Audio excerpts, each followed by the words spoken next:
Hey everyone, this is Razador's Pokemon Shenanigans, and today's episode features our last starter in this series, at least until we have rematches with their middle evolutions and final forms, but those are way off. Squirtle, the mischievous little dude with shades from the anime back in the day, is a little different from the other starters we've run. As you can see, Squirtle's stats are geared a bit towards defense.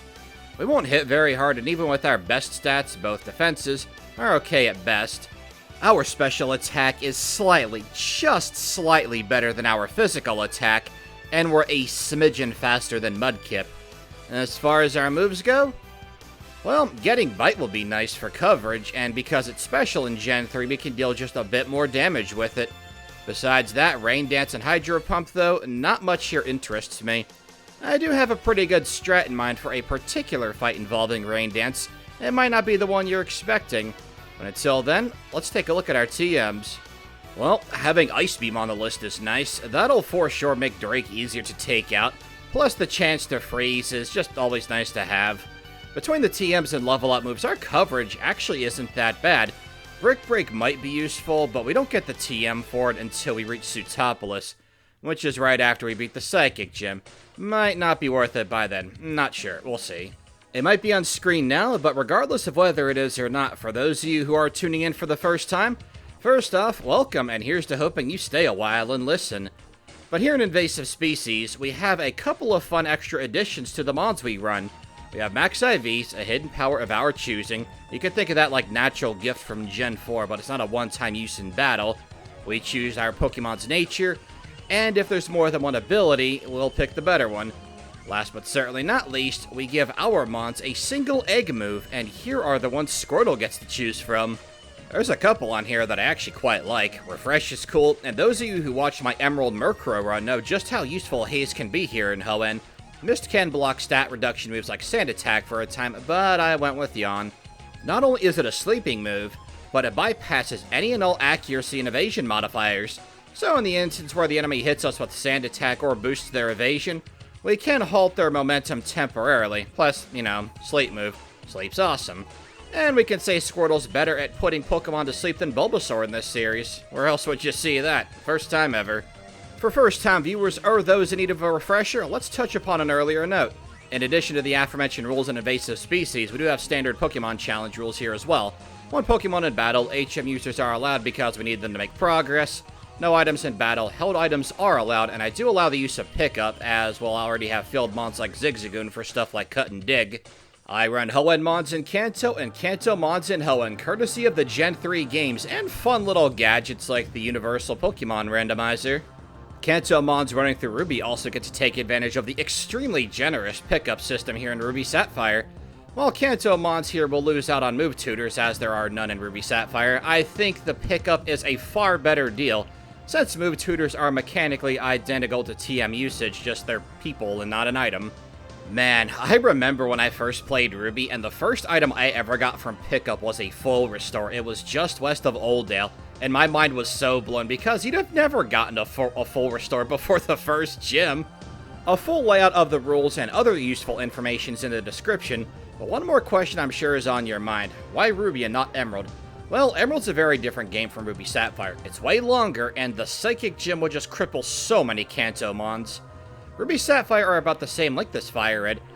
Both games also have a bit of sandboxedness to them. I mean, definitely more in Kanto, but here in Hoenn you can do stuff like, say, Brawly till the 4th gym if you really want to, whereas in Kanto after Misty there's a ton of options in which you can make progress, and then you regain that open-endedness after beating Koga, which allows you to use Surf outside of battle.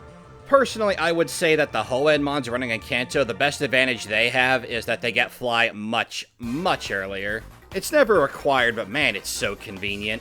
Well, one thing that Mudkip and Squirtle have in common is that we were able to talk over the fights with Brock and Roxanne respectively because they were so easy, so that's pretty cool. Having gone to Dewford to deliver the letter to Steven, we're gonna go straight for Brawly in the fighting gym. I'm thinking we'll be okay here. With the Sleep move and our best stats being defense, I think we match up fairly well here. Now, ideally, as we go for Yawn, because of course, Machop goes for Bulk Up, because, oh hey, look at that, he did go for Bulk Up, sweet. Because even though he'll be stronger and can hit us harder, once he's asleep we can use Water Gun to put him down. The defense buff does nothing. As Makuhita comes out, same thing, go for Yawn. Makuhita will also go for Bulk Up, perfect. Alright, turn 2, go for Water Gun, that's a little under a third, and he goes for another Bulk Up, oh boy. With Makuhita asleep, we'll go ahead and lay on the beatdown with a couple of Water Guns, and unfortunately Brawly does have a Super Potion, but as long as Makuhita stays asleep, we're good. Alright, just one more hit to go. So he wakes up and goes for Arm Thrust, and okay, you can stop now. Or, you know, you can get that lucky 5-hitter, that's cool too. Now, in our follow-up attempt here, in addition to doing the same stuff as before, I slip in a Tackle despite the bulk ups. That's to make sure that we don't get unlucky with the damage range. Oh, that paid off. We go for Yawn, he goes on the offensive, 3-turn Arm Thrust. And just like with Machop, we'll switch to another attack. We'll go for Bite again to avoid damage ranges, and well, I was expecting to fail that there with the damage range and have him heal, but we got a really good roll with Water Gun there. Happily, we'll take that. Now, as we get ready to square down with main number 2, I make a bit of a mistake while I'm prepping because I'm so used to having to be ready for Stun Spore from the first Pokemon. I slap on a Sherry Berry, then I'm like, oh wait, it's Whalmer. Whoops. Anyway, as we lead off, we go for a Bite, deal really good damage, and May uses the wonderful strategy of use Splash when she has other attacking moves available. Well, she did try to build Rollout, so I guess kudos. Out comes Grovyle, it outspeeds us, and... really? Of course it gets a crit. Well, at least we're going to put it to sleep, hopefully. And although we're able to land in a couple of bites for pretty good damage, too, it wakes up early and takes us out. Now, one thing that's great about being slower than Grovyle here, during the first 2 turns, Yawn Bite setup, is that Grovyle regains no health it deals from Absorb. And we have full health for Grovyle, courtesy of some lucky flinches. So as Grovyle comes up, by the time we finish setting up, Yawn, of course, is going to hit, it never misses. And then when we go for Bite, we're going to have about half of our health left by the time that Grovyle falls asleep. And judging by the rolls we're getting from our damage, it can either be a 3-shot or a 4-shot, and thankfully Grovyle is staying asleep. Must be pretty exhausted from kicking our butts just a minute ago. And we win. I mean, yeah, Numel's a thing, but it's 4 times weak to water, so not a problem. I gotta say, our egg move has been extremely useful so far, because then we would have had to have leveled up to outspeed Grovyle and go for flinches, or hope for lucky critical hits, and that isn't fun. So, you remember at the start of the video when I was like, yeah, we're gonna have a bit of strategy with Rain Dance here, and it might not be for the fight you're expecting? Well, I don't know what you guys guessed down in the comments, but that's about to come up, and we're gonna have, and speaking of leveling up, we're gonna have to level up a fair bit to get Rain Dance, because we can't get the TM for it just yet, because we're gonna use Rain Dance against Watson, and you might think, well, that's not gonna really be too useful, is it? I mean, it's gonna boost Water Gun's damage, but Water Gun kinda sucks, even with same type, and you're right, it will boost Water Gun's damage. Here, let me show you what I'm talking about. Oh, and before we battle Watson, we'll want to make sure to slap on a Sherry Berry because he absolutely loves spamming Thunder Wave. The strat here is to set up Rain Dance on turn 1, and then Magnemite will waste its turn with Thunder Wave because of the Sherry Berry, and hopefully we'll be able to one-shot Magnemite with Water Gun. Alright, moment of truth. Do we in fact one-shot Magnemite? Nah, so close, so close. Okay, so let's go ahead and try for a flinch. Hey, loving that luck. First try, we get that flinch. Okay, time to set up Rain Dance. He's going to go for Thunder Wave. You know the drill by now. With that damage from Bite, Water Gun will most definitely finish off Magnemite. Voltorb's up next. It is going to outspeed us. Hits us for a bit of damage with Spark, and Water Gun doesn't one-shot it either. Now, this will cause Watson to waste his Super Potions on Voltorb, which is okay, until you realize Voltorb has Self-Destruct. We'll survive it, but we're going to be in terrible shape for Magneton. And yeah, rough shape is right. Shockwave easily takes us out. So we'll go ahead and Rare Candy up and slap on that Everstone that we got from Granite Cave so we don't have to keep pressing B. And well, here's to hoping that level 37 will in fact make our strategy work. Alright, as the battle starts, we'll go ahead and do what we usually do. Rain Dance, Thunder Wave, Sherry Berry, and Water Gun does one-shot. Nice! And also one-shots the Voltorb. Oh yeah. Against Magneton, I go for a flinch. No luck. We got paralyzed off a Thunder Wave. It goes for Sonic Boom, and we go for Yawn. Right before Magneton falls asleep, we trade shots, and we're going to have to set up Rain Dance just to make sure that's not a damage range. First turn with Paralyze, not the second. And we lose yet another turn to Paralysis. Oh boy. Thankfully, we don't have that 25% chance, and due to Rain Dance's added damage, Water Gun easily finishes off Magneton. Personally proud of that strategy, and we're not quite done with Rain Dance just yet. Next up is Maxi at Mount Chimney. Now, here in Ruby Sapphire, he has a Golbat instead of a Zubat, which is kind of interesting. It's one of the few fights from Ruby Sapphire that's a little bit harder than its Emerald counterpart. Leads off with Mighty End. We're going to go for Rain Dance, and he goes for Sand Attack. Well, time to slip in a Yawn and ignore that accuracy drop. Nah, just kidding. We hit not once, but twice with Water Gun, taking out Mighty End. I'm surprised Maxi didn't heal. He does have Super Potions. Now, we will use Yawn on Golbat, and unfortunately, we get hit by Supersonic. Golbat falls asleep, and our Rain Dance ends. Fortunately for us, we didn't lose our Water Gun turn, nor the turn we set up Rain Dance to Confusion. Loving this luck so far. And as if the game heard me, I spoke too soon. We hit ourselves in Confusion. On this turn, we do snap out of Confusion and are easily able to take out Golbat, and, well, we win this fight because Camerupt is next, Rain Dance is up, we have Water Gun. I think we're okay. Next up is Flannery, and for the most part, this should be easy, although her Torkoal does have Body Slam. Gonna watch out for that. And yeah, obviously the Slugmas are one-shots, and not gonna waste time talking about them. Speaking of Torkoal, however, we go for Yawn, it goes for Body Slam, thankfully no paralysis. Turn 2, Rain Dance, and I forgot about Attract. Ah, man, this is gonna suck. Well, I'll tell you what doesn't suck, almost one-shotting Torkoal with Rain Dance Water Gun. As Flannery drops a Hyper Potion, we fight through Attract and hit Bite. Now, as long as we don't lose our next turn, which we don't, we're gonna take Torkoal down very easily. Norman's up next. All they gotta do is slap on a Chesto Berry because the first Slacking does have Yawn. Don't want a taste of our own medicine there. We are going to lead off with Yawn against Slacking because it's super strong, evidenced by the 40 damage it dealt with Facade. So we'll go ahead and set up Rain Dance, Slacking stays asleep, Water Gun's dealing about a third. Yeah, about a third. We'll switch to Bite to make sure that Norman can't heal this thing. Thanks to that, a follow-up Water Gun takes it down. Now, as Vigoroth comes out, I end up going for Bite instead because I'm trying to go for some flinches, and, well, we don't get any real luck with it. Turns out to be a bit of a mistake, too, because we have 11 health for the second Slacking, who also has Facade. But instead of winning, Norman's like, hey, let's go for Focus Punch. That's gonna be cool. Dad, silly Boomer trying to be a Zir. Next time, he's gonna call Brain Rot Rainbot. I mean, this is an anomaly of AI behavior because it can definitely take us out. We even got to set up Rain Dance and finish it with Water Gun.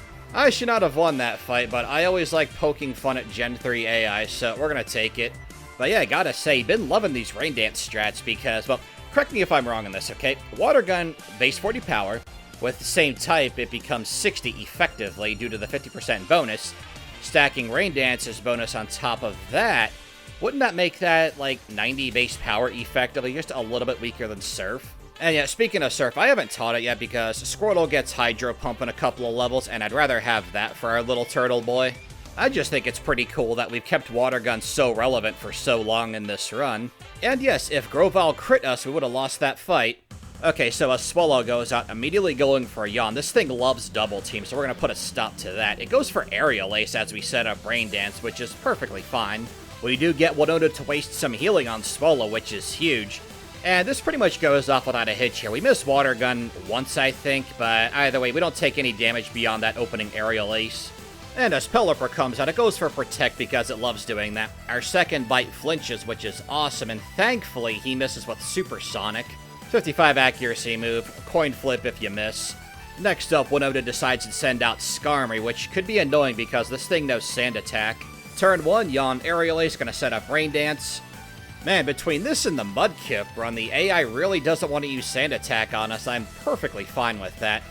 2 Water Guns, unfortunately, is not enough to take out Skarmory, but it is enough to get Winota to use another Hyper Potion, so she doesn't have it for Altaria.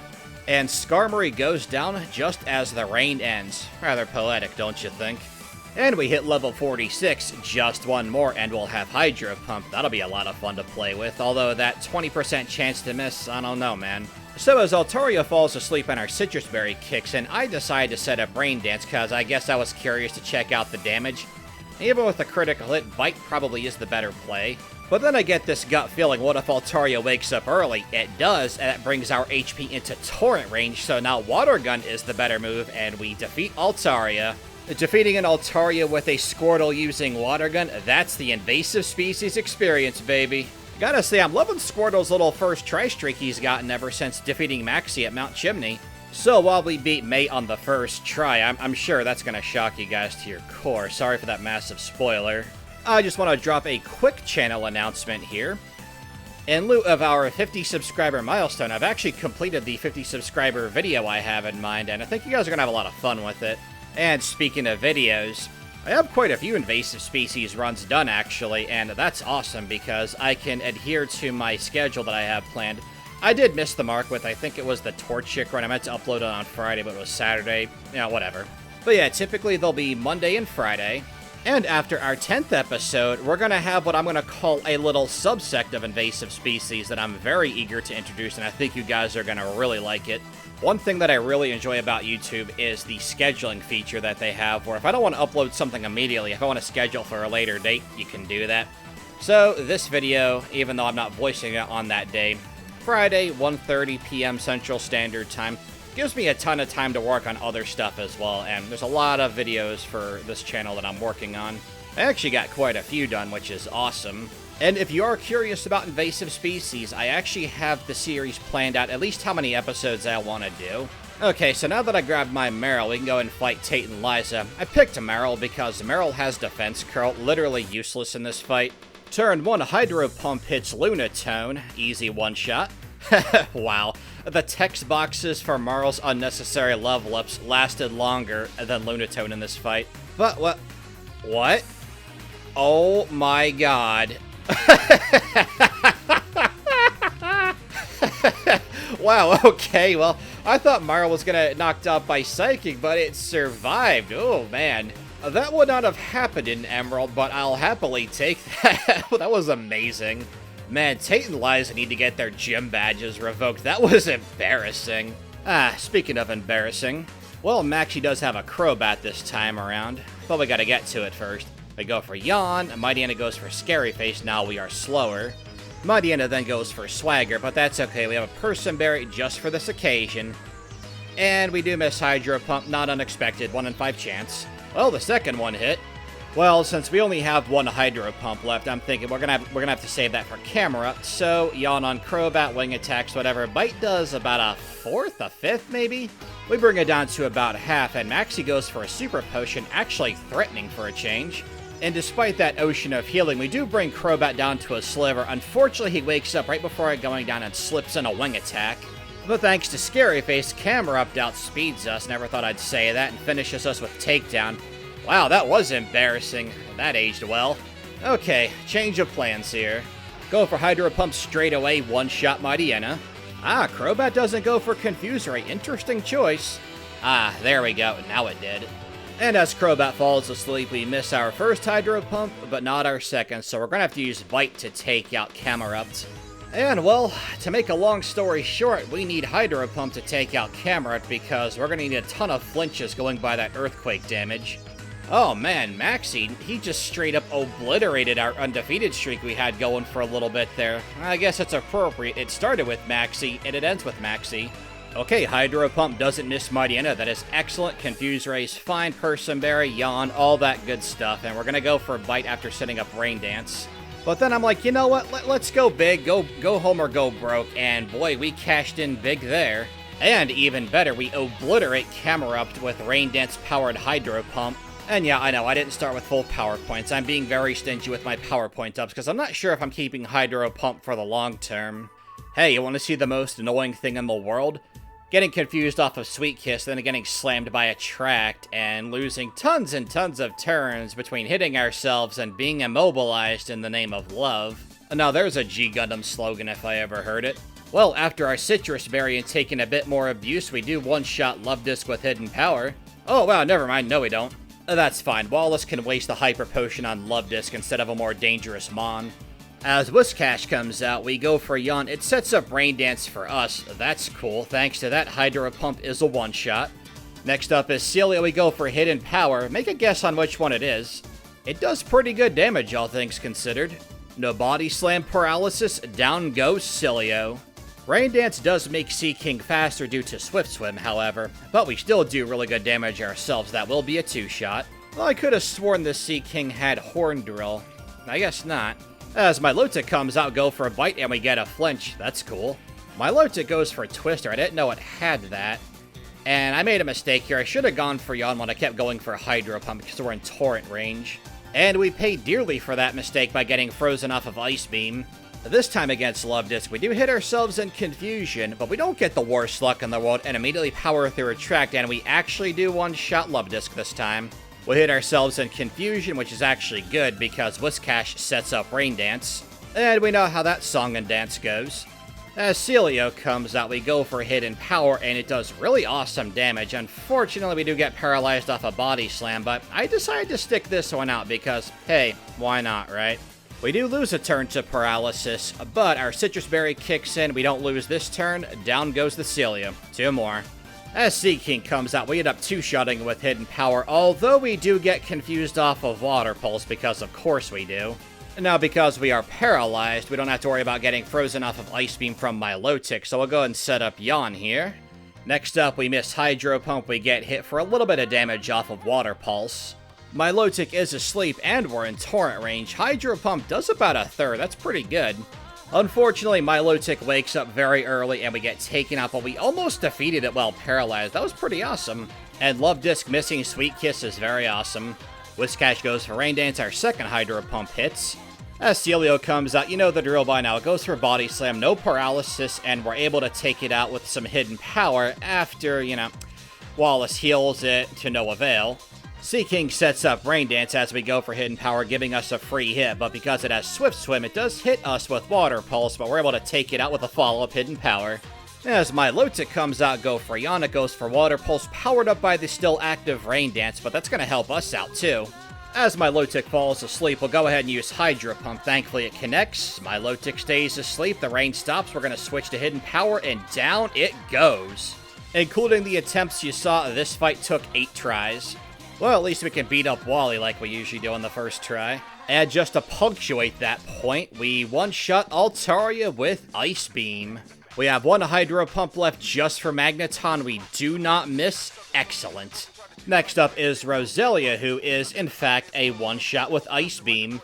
Ice Beam deals great damage to Delcatty, goes for Assist and gets Toxic? Oh, come on. Are you kidding me? Oh, God, no. Wally sealing. Oh, no. No! Oh, Wally took that personally. Oh, man. Well, I mean, not only do we crit Gardevoir, but we freeze him solid with Ice Beam, so we should be good. Well, we go with Ice Beam, and we get the worst damage roll ever, and we lose. Oh, come on. Come on. No. Oh, no. Oh, man, I ought to take off 1 rank from Squirtle's score just because he lost to Wally. Oh, man. Oh, you thought I spoiled that fight by saying first try, didn't ya? I have 9 uses of Fake Out left. Okay, Altaria, Ice Beam, down it goes. Magneton, Hydro Pump, does not miss. One shot. Good. Next up is Roselia. We know how this song and dance goes. 1 Ice Beam. That completes the order of Dunyan Rings. For good measure, we freeze Delcatty and she remains frozen. Oh yeah, Wally, you can go and use your super potions now. That's fine. Wally's the kind of guy who would play WoW and be an overhealer and draw aggro from the tank and then wipe the party as a result. Level 2 put Gardevoir to sleep, but he did set up Calm Mind and Double Team. Oh no, we don't have a physical attack. Oh, this is awful. Hidden Power does keep hitting, which is great, but it goes for Future Sight twice and then just creams us with a combo of Psychic and Future Sight. Oh, Squirtle, you were doing so well in the mid-game. But ever since Maxi beat you, man, you just kind of lost your resolve. Third try, Altaria goes down. Magneton comes out, we don't miss Hydro Pump. We've had good luck on that too, by the way. Bye, Magneton. Roselia, Ice Beam, down. Against Delcatty, we go for Hidden Power. She goes for Sing and thankfully misses. Now we should be able to finish her with Ice Beam. But I decide to go for Yawn. Wally heals, which is fine. I like to imagine that Delcatty missing Sing is Wally trying to sing along with her, and it just kind of throws her off. I wouldn't want to hear Wally sing either. Oh, I've been here before. Double Team and Calm Mind before Gardevoir falls asleep. Now, as we are laying in the Ice Beams, I'm like, okay, if we miss, I'd rather go for Hidden Power and just eat up that power point, but we haven't missed, and Well, we get punished pretty hard by Psychic, but we don't miss a single time and finally defeat Wally. Okay, since we're very close to leveling up, after we go ahead, get to the league, we're going to talk to the two dudes in front of the door. I always do that just to get it out of the way. Heal up, all that good stuff, and we're going to go run a couple of errands before we come back here and face the Elite Four for realsies. And by run errands, I mean typically I'll go get some PowerPoint restoring items, some rare candies I missed when I'm going through originally. And I'm going to grab the Shell Bell because that's pretty easy to get. Just takes a little bit of waiting. That's also good for me because I can go take a break and do other stuff while waiting for the tides to change. I also went and battled a bunch of trainers while I was exploring, getting items, all that good stuff, because, I mean, at the end of the day, we're just weak. You saw how difficult Wally was for us. I mean, yeah, Wally and difficult in the same sentence is just, it's such an oxymoron, but, I mean, you saw it firsthand. There's just no way that Squirtle is going to match up against the Elite Four at that level. And you might have caught a glimpse at our stats as I was using rare candies. Thankfully, though, when I went with Mild Nature, our special attack is a little bit better at least. I know that's a good thing to bring up almost 26 minutes into the challenge. You know, it's also good, one-shotting Mariana. Cacturne's next, one-shot with Ice Beam, saw that one coming. Hidden Power, one-shot Sharpedo. Now as Absol comes out, go ahead and go for Yawn, and when we attack, we didn't take much damage. I'll go for Hidden Power because Absol does have pressure, so if we can whittle it down and then to finish it off, we can conserve our power points as much as possible. Absol Citrus Berry kicks in, we're going to go for Ice Beam, Moment of Truth. Nice, we deal enough damage. After Shiftry slaps us with Fake Out, we retaliate with Ice Beam on turn number 2 and easily take it out. It is part grass after all. Yeah, Sydney, very easy. But next up is Phoebe, and I don't think she's going to be, between Dusclops having really awesome defenses in both categories, and the fact that her first Dusclops loves spamming Curse. We'll have to make sure that we slap on a Persim Berry as well, because Dusclops number 1 also has Confuse Ray. Also, both Dusclops have the ability Pressure, so gonna be fun times. Now I have to say, as this battle leads off, I'm quite surprised. Not only that Hydro Pump connected, great damage too, but that she goes for Shadow Punch on the first round. That's very rare. Well, while she heals, we can slip in a Yawn, and then on the next turn we'll go for Ice Beam. It goes for Shadow Punch again, very aggressive. So we'll switch to Hidden Power Grass courtesy of Pressure, and thankfully, Dusclops stays asleep and we're able to take it out. Next up is the first of 2 Bayonets. We go for Ice Beam, deal pretty good damage. She goes for Shadow Ball, not bad. We can finish it off, but next up should be the Sableye. Well, goodbye, Sableye. And as the second Bayonet comes out, go for a real risk here. Go for Ice Beam, it crits. I'm pretty sure that one has Thunderbolt. That probably would have knocked me out. Against Dusclops 2, we miss Hydro Pump the first time, get brought to pretty low health, but that's Torrent range. Hydro Pump critical hit, overkill. Next up is Glacia. This is the fight I'm really worried about. If the fight with Wallace was anything to go off of, this fight should be brutal. Now we do have our Hidden Power to deal with the 2 Celio and the Walrein. Nothing quite super effective for Glalie, although I would argue the raw damage output of Hydro Pump is more than enough to make up for that, barring that Hydro Pump hits, of course. Well, without further ado, first attempt against Glacia, let's go. Wow, Hydro Pump doesn't one-shot Glalie, And it goes for Light Screen, so while Glacia heals, we can use Yawn. And just to waste the turn, we'll go ahead and use Hidden Power. Doesn't do much damage, but we don't really care about that. Glalie's asleep, so we gotta wear out the clock on Light Screen. Well, we do, but not before Glalie wakes up, hits us with Crunch, and drops our special defense. Hydro Pump takes it out, but we're not in great shape for the rest of the fight. Hidden Power does great damage. Celio goes for Surf, interesting, but probably because of the special defense drop we got. Next up is Celio too, but that's pretty much a free kill because all she does is go for a Hail, although that's going to hurt us a little bit each turn. Out comes Glalie number 2, Hydro Pump misses, we get hit by Crunch. And we get yet another special defense drop, so this is looking pretty bad. And Hydro Pump does one-shot Glalie, so we must have gotten a really low, like, 1 out of 16 damage range against the first one. I decided to test Hidden Power's damage, does a little under half. Curious as to how much Torrent Hydro Pump would have done, but maybe we can find out on the next attempt. You know, it also doesn't help that I forgot to remove the Persim Berry after Phoebe because I was worried about Confuse Ray. Shell Bell would have definitely been a difference maker in this fight, so gonna swap that bad boy back onto us, and we're gonna try Glacia yet again. And yeah, I was right. If we one-shot a level 52 Glalie with Hydro Pump, Glalie, the first one, is also a one-shot. Man, that damage range was really frustrating. Cilio number 1 going for Hail is fine, because by the time we take it out, a couple of turns will have been wasted, so by the time Walrein comes out, the clock on that should be worn out. And you can see just what a difference the Shell Bell makes. Now, as we bring Cilio number 2 down low, we get hit by Blizzard and frozen off of it. That's pretty unfortunate, all things considered. Glacia opts not to heal, however, and even better, we defrost. But anyway, as the second Glalie comes out, we go for Hydro Pump, we connect, don't get the damage range, and we end up getting hit by Shadow Ball for a bit of damage. Glacia goes to heal, so we'll switch to Hidden Power just to ensure that Hydro Pump will finish this thing off. Well, if it hits, and there's a special defense drop from Crunch. Well, the follow-up hits, and we have a fair bit of health for Walrein. As Walrein comes out, we go for Yawn, it goes for Blizzard, and it misses. Turn number 2, we go for Hidden Power. Walrein does not miss with Blizzard this time, bringing us to 90, but it's also asleep. So Hidden Power looks like it's going to be a 3-shot, and well, to make a long story short, Walrein never wakes up, and we're able to take it out with Hidden Power. That wasn't too bad. Gotta say, Squirtle's doing a pretty good job against the Elite Four. And, well, that's going to stay the course, because next up is Drake, and Drake, well, we have Ice Beam, and most of his team is 4 times weak to Ice. The only one who's not is Shelgon, who is a pretty weak Pokemon. So yeah, not a whole lot to say about Drake, so not going to talk about the fight, because it's very easy with an Ice move. I will say, though, that it was kind of interesting that Flygon was still faster than us. Not too surprising, though, because Flygon's very fast. And we got hit by Sand Attack, but Sand Attack turned out not to be such a detriment in this fight. All in all, nothing to write home about. But that tune is going to change real quick, because next up is Steven, and Steven is...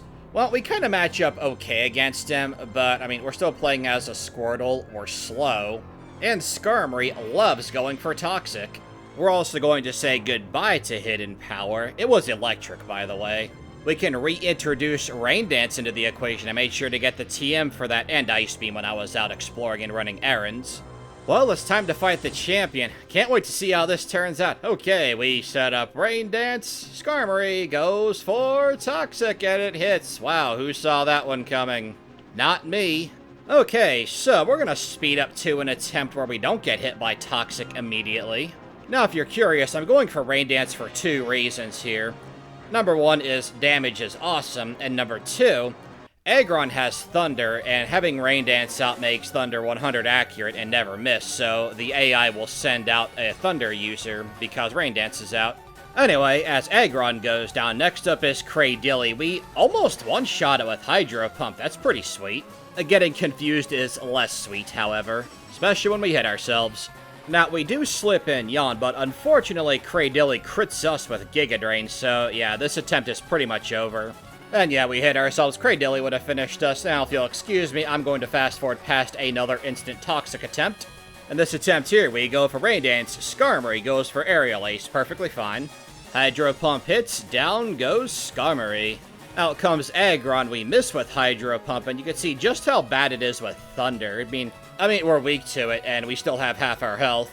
As Cradilly comes out, we'll go for Yawn straight away, and although we get confused on the next turn, Cradilly will be put to sleep after hitting with Giga Drain. Now, I was hitting the button a bit too fast here. I should have gone for Rain Dance, but it's not bad to test out Ice Beam's damage either. It's gonna be a 2-shot. Because, I mean, Torrent, Rain Dance, Hydro Pump, yeah, that would obliterate everything else. I mean, case in point, Claydol goes down, but we don't need the aforementioned buffs to one-shot it with Hydro Pump. See that damage Metagross took? Yeah, we would have taken it out, but that's okay. All in all, Squirtle's not doing too bad against Steven. Next attempt, you know the drill by now. Rain Dance, we don't get hit by Toxic, and we do connect with Hydro Pump, and having great luck with that against Skarmory. Next up is Aggron. Please don't miss Hydro Pump. We don't. Down it goes. Now, as Cradilly comes out, we're going for Yawn, of course. It goes straight for Giga Drain on this attempt. Interesting choice. We take a risk, go for Hydro Pump, connect, it goes for Giga Drain, and will also fall asleep, and Steven will not use a full restore on it. Learning from our previous attempt, now is the time to set up Rain Dance once again. Thankfully, Cradilly stays asleep. and we safely eliminate it with Ice Beam. Next up is Claydol, and thankfully we do not miss with Hydro Pump, another easy one-shot. Really wishing we had Torrent because I just love that damage on Metagross right there, and it doesn't do too much to us with Earthquake. Sadly, we are just out of Torrent range, but not a problem because despite the Citrus Berry, we don't miss with Hydro Pump, so all that's left is Armaldo. And we do not miss, and we win. Squirtle has become the champion of the Hoenn League.